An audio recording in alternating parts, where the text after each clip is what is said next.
If you want to connect SD card with adapter to your Samsung Galaxy A26, it's quite easy to do.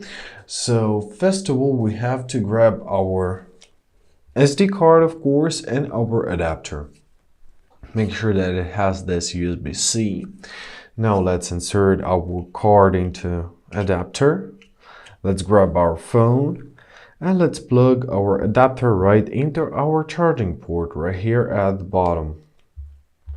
Great, now we can grab our phone, and to manage all of the files we shall open up this Samsung folder and locate our My Files application.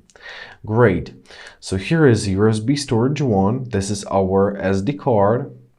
Let's tap here and now we can find all of the files here.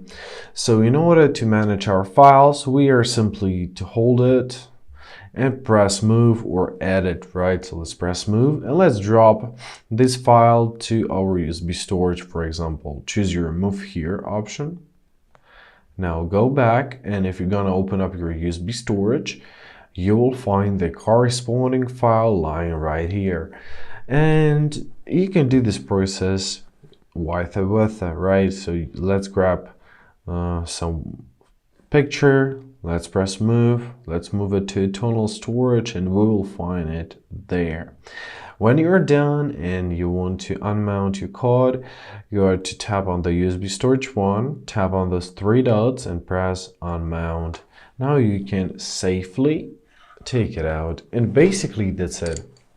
I hope this video was helpful. Thank you so much for watching. Have a great day and please consider subscribing to our channel.